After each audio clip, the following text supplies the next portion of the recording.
Comme vous savez, les végétaux sont autotrophes, c'est-à-dire ils sont capables de synthétiser la matière organique grâce à l'eau, plus les éléments minéraux, plus la lumière. On parle ici sur le phénomène de la photosynthèse. Ce phénomène se fait à l'aide des organismes spécifiques des végétaux, s'appellent les chloroplastes, qu'ils contiennent des pigments indispensables à la capture de l'énergie lumineuse. Nous allons parler aujourd'hui sur les pigments photosynthétiques. Je souhaite que cette présentation vous a aidé à comprendre ce sujet. À part ça, comme d'habitude, je vous invite de devenir un membre de notre grande famille en cliquant sur le bouton abonner ici pour recevoir toutes les nouveautés de la chaîne qui est toujours en relation avec la biologie. Les principaux pigments qui jouent un rôle fondamental dans la photosynthèse et la coloration de l'organisme peuvent être séparés en trois grandes familles. Au nombre de 5, les chlorophylles sont des pigments verts présents dans les chloroplastes des végétaux, capables d'assurer les processus photosynthétiques en transformant l'énergie lumineuse en énergie chimique.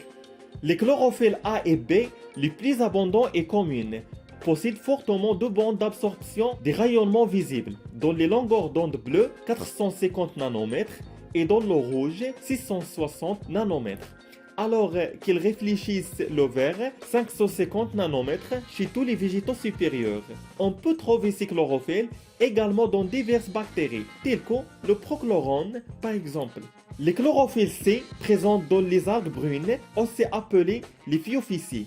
Les chlorophylles D, présents dans les algues rouges, mais on le trouve aussi parfois chez certains cyanobactéries. Les chlorophylles F n'a été découverte et nommée que récemment en 2010 chez les cyanobactéries des stromatolithes actuels d'Australie. Il absorbe la lumière rouge d'une façon très intense que les autres chlorophylles. Les carotinoïdes sont des pigments présentant une coloration jaune orangée. Ils présentent dans tous les organismes photosynthétiques tels que les algues et certains types de champignons et de bactéries. Ils ont pour rôle d'absorber les rayons lumineux à des longueurs d'onde de 400 à 550 nanomètres, spécialement la lumière bleue, et reflètent les longueurs d'onde produisant le jaune, l'orange et le rouge. C'est pour ça qu'on peut observer facilement à l'œil nu la couleur orange chez les carottes et les feuilles de thon. Les principaux carotinoïdes sont les carotines et les xanthophiles.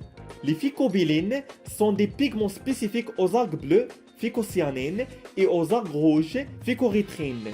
Ils assurent l'absorption de la lumière dans des régions de spectre différentes de celles de la chlorophylle.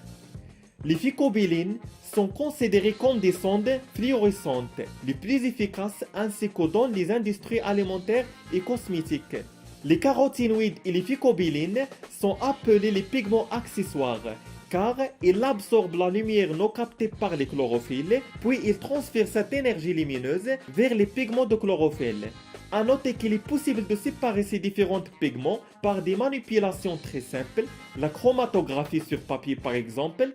Les pigments alors vont apparaître sous forme de taches colorées. Si vous avez des questions, laissez-moi savoir. Merci et à très bientôt.